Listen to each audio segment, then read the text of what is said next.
Please, don't leave me here. The little girl's voice trembled, her tiny hand gripping his coat with everything she had left. The CEO had come to inspect the orphanage's donation usage, not to adopt. But in that moment, with those tear-filled eyes staring up at him, he made a decision that would change both their lives forever. Stay with us until the end, because who this girl truly was will break your heart wide open. Backhand index pointing right before we dive in. Don't forget to like this video and subscribe to our channel for more real, emotional stories that stay with you long after they end. Red Heart. Ethan Ross was a man of structure, power, and time-bound efficiency. As CEO of Ross Tech, one of the country's top software firms, he built empires while others built excuses. He had money, influence, and a calendar so tightly packed his assistant often joked even sleep needed to be scheduled in. But there was one thing Ethan lacked, something so essential, yet so invisible in his world: connection. His days were filled with board meetings, investment reports, tech launches, and silent dinners in a penthouse overlooking a city that never really noticed him.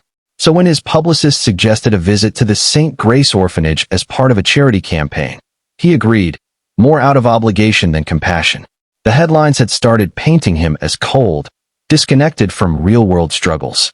What better way to soften that image than a few photos surrounded by smiling kids? He never intended to stay more than 20 minutes. He arrived in a sleek black car, his presence commanding.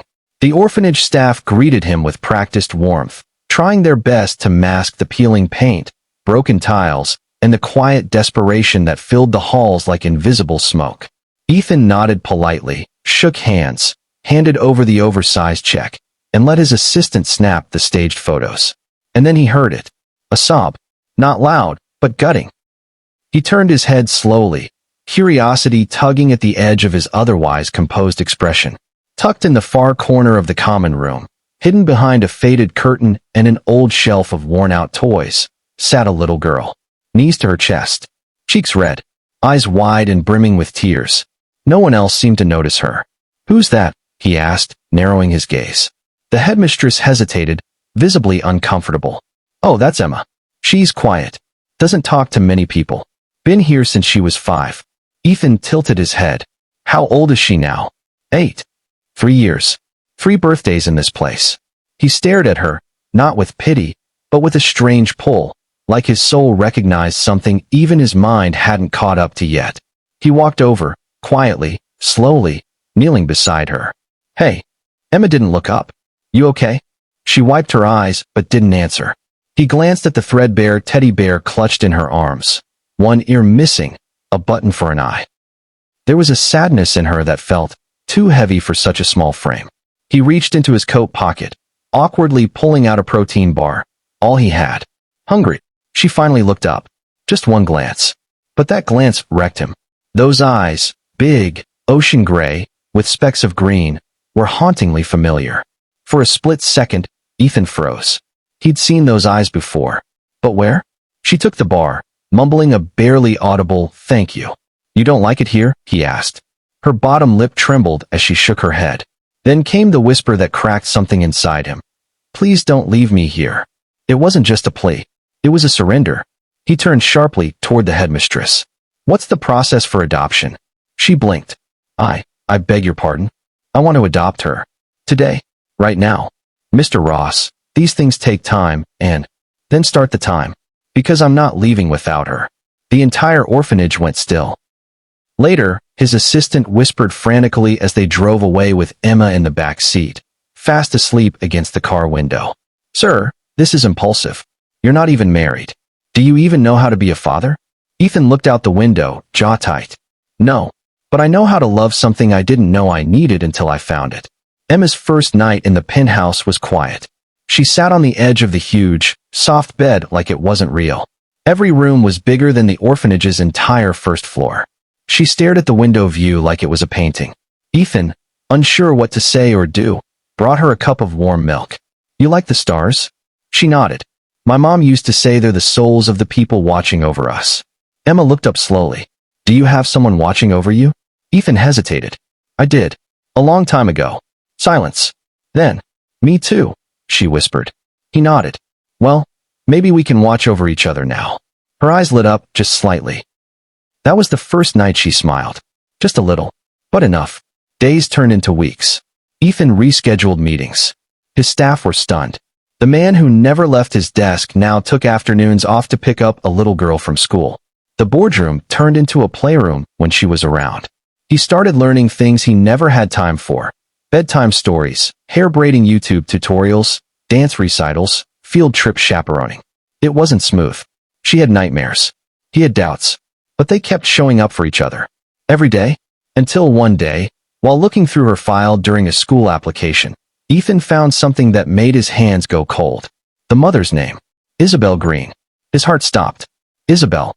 The one woman he had loved and lost back in college. The one who vanished without a word just weeks after they broke up. He scrambled for photos, confirmation, anything. And there it was. A photo from the old orphanage intake forms. Isabel, thin and sick-looking, holding Emma's tiny hand. Dated 6 years ago. The same year Isabel had tried to contact him. He ignored the call. A paternity test confirmed the truth. Emma wasn't just a girl he saved.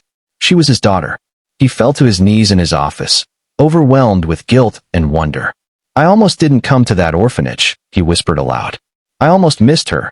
That night, as he tucked Emma in, she looked up and said something that nearly broke him. You're not going to leave me, right? He smiled, eyes wet. Never. In fact, Emma, I'm your dad. She blinked, then sat up slowly. You are? He nodded. I didn't know, but I do now. And I'm not going anywhere. She threw her arms around him, sobbing into his shoulder, just like that first day. But this time, it wasn't out of fear. It was home. Emma's world began to bloom in the months that followed. The silence that once curled around her like a protective shell began to peel away. Her laughter, once rare and unsure, became the music of Ethan's mornings. She decorated the penthouse walls with her crayon drawings, stick figures with hearts for hands, always with Daddy and me written on top. Ethan had gone from spreadsheets to school recitals, from boardrooms to bedtime stories, from being alone to being needed. But the weight of the truth still sat on his chest every night. Emma didn't know about her mother. He hadn't found the words. How do you tell a child that their mother had died in a cold hospital bed, holding their hand, hoping, praying, that someone would come take care of them? How do you tell a little girl that her mother died feeling abandoned, while you were alive, just across town, unaware that she even existed? Ethan tried to ease into it. He bought a photo frame and placed a picture of Isabel on Emma's nightstand. Who's that? Emma asked softly one night. Ethan swallowed. That's your mom. Isabel. Emma blinked, staring at the photo. She's pretty. She was the bravest person I ever knew, Ethan replied. Emma stared at the picture for a long while, then looked at him. Where is she? He froze, then knelt beside her bed. She passed away, sweetheart. A few years ago. She was very sick. Emma didn't cry. Not at first. She just looked down at her blanket. Her little voice, so quiet it barely made it past the sheets, asked, Did she love me? Ethan felt his throat close. He took her hands gently, with all her heart, every single second. Emma nodded slowly. Did she know you were my dad? She did. I didn't, though. Not until after I met you. But I think, maybe she was trying to find a way to bring us together. A few nights later, as Ethan was sorting through another old envelope of Isabel's belongings from the orphanage records, he found something tucked inside a children's book, a sealed letter. His name was written on the front. His hands shook. He slowly opened it. Dear Ethan, if you're reading this, it means somehow, fate did its job. I don't know how or when, but I believe you'll find Emma. I have to believe that. I never stopped loving you. But when I found out I was pregnant, I was scared. Not of you, but of failing. I tried to reach you, but when you didn't call back, I thought maybe it was a sign to let go. I've been sick, Ethan. There wasn't time to fix everything. But Emma, she's everything good I ever had. Please, if you ever find her, don't just take her in. Love her. Let her know she matters. Let her know she's not alone in the world. I believe you'll be a better man than you think. And if one day you read this beside her, tell her I kissed her goodnight every day, even when she didn't know it. Tell her I watched over her from the stars. Love always. Isabel. The tears didn't come in drops. They came like a flood. Ethan held the letter to his chest and walked quietly into Emma's room. She was already asleep, curled up with her stuffed bear, her hand resting gently on the picture frame. He sat beside her, brushing a strand of hair from her face. She did love you, Em. She loved you so much. In the days that followed, Emma asked more about her mother. Ethan shared stories, college memories, how Isabel used to dance in the rain, how she made pancakes shaped like animals, and how she always sang off-key just to make him laugh. They built a scrapbook together, titled Mom, Me, and Daddy. For the first time, Ethan felt something he never had in years, peace. Then came a moment that took him completely by surprise. Emma had a school talent show. She had been practicing a song secretly, only letting Ethan hear the first few lines.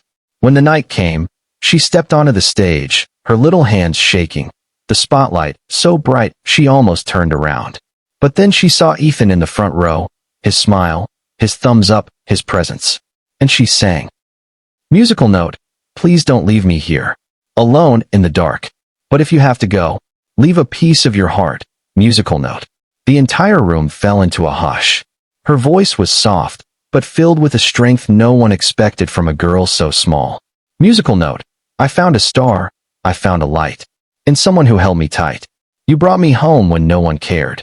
Now I know love's always there. Musical note. Ethan's hands clutched his chest. People around him were in tears. And when she finished, there was a long, stunned silence. Then thunderous applause. Emma ran straight to Ethan, leaping into his arms. Did I do okay, Daddy? You were perfect, baby. Just like your mom. Months passed. The two became inseparable. Emma would come to his office, boss around executives with her little notepad, give CEO orders like extra lunch breaks and pajama Fridays. Ethan, once feared in business circles, became known as the dad with the heart. One evening, while walking in the park, Emma suddenly asked, "Do you think Mom's watching us?" Ethan looked up at the sky. The stars had just started appearing. "I think she never stopped." Emma smiled. "Then we should wave." So they did. Two people who had been broken in different ways, waving at the sky with goofy grins and tears in their eyes. And in that moment, the city, the past, the pain, it all melted into something beautiful. A new beginning. Not just for a man who had everything but love, and not just for a girl who once sobbed, "Please don't leave me here," but for a father and daughter who found home in each other.